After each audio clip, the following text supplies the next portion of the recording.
Mesdames, Messieurs, chers journalistes et chers invités, nous avons tenu à faire la conférence de presse ce jour suite aux événements malheureux d'hier, c'est-à-dire du mardi 28 août 2018.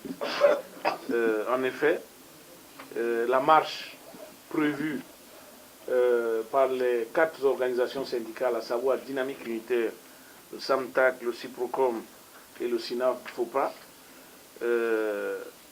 a été, je dirais, empêchée, contrairement en violation des textes en vigueur,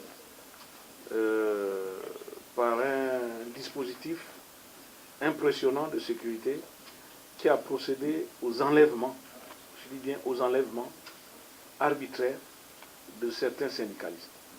On déplore plus d'une trentaine d'arrestations, et parmi lesquelles les 3 présidents des autres organisations, à savoir donc le SINAFOPA, le SAMTAC et le CIPROCOM, qui ont été gardés pendant plusieurs heures par les forces de sécurité et de défense, plus exactement la police nationale. Alors, nous tenons à clarifier un certain nombre de choses. Cette marche a suivi les procédures légales par rapport à la loi 1/2017 qui porte sur donc les manifestations publiques en République gabonaise. Nous avons saisi le 14 août officiellement le ministre de l'Intérieur par voie d'huissier 2 correspondances.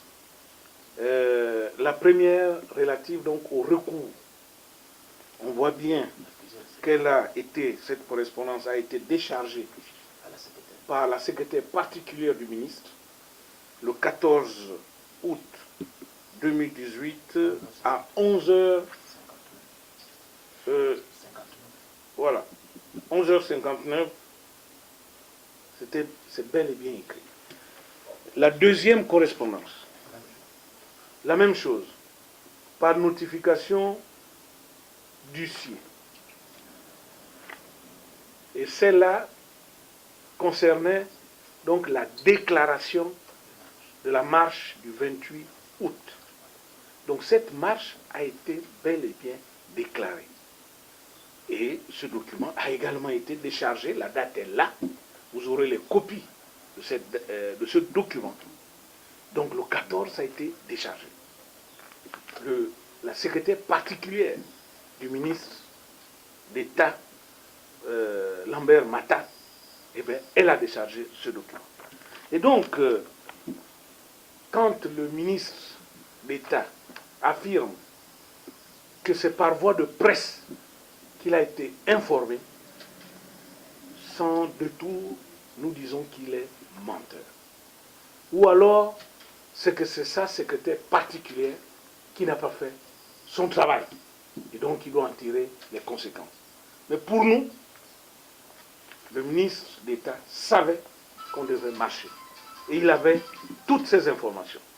Il ne nous a pas répondu. C'est une bande d'annonces à 23h30 qui, dans les médias donc publics, Gabon Télévision et Gabon 24, qui disait tout simplement que cette marche ne devrait plus avoir lieu. Il n'y avait même pas le terme interdiction dans ce document. Et le comportement des agents de force de sécurité et de défense est aussi à déplorer, puisqu'ils ne maîtrisent pas les textes. Parce que force reste à la loi. Mais hier, c'était force reste à la force. Parce que la loi a été mise de côté. Parce que la loi ne prévoit pas d'autorisation de marcher. Or, les forces de défense et de sécurité s'arc-boutent en disant à chaque fois, montrez-nous votre autorisation. Donc nous les invitons également à mieux s'imprégner des textes, parce que force reste à la loi, et c'est la loi qui nous protège.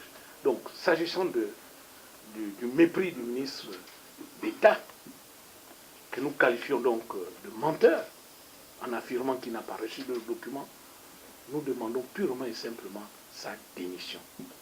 Parce que dans un pays de droit, de tels actes sont inadmissibles. On ne peut pas enlever des pères et des mères de famille pour les garder pendant plusieurs heures sans liberté, tout simplement parce que le ministre a failli dans sa mission. Donc, nous avons tenu à le déplorer et de toutes les façons, nous mènerons d'autres actions judiciaires parce que parmi les personnes arrêtées, il y a ceux qui se sont fait mal et des certificats médicaux seront seront versés au dossier juridique parce que nous allons attaquer le ministre d'État et tout ce qu'il a envoyé au mépris de la loi. Donc voilà un peu en propos liminaire ce que nous tenons, en tout cas en tant que dynamique unitaire, à vous communiquer, surtout s'agissant de la démission du ministre. Il faut qu'il démissionne. Et les prochaines marches sont prévues et nous vous communiquerons les dates au moment opportun.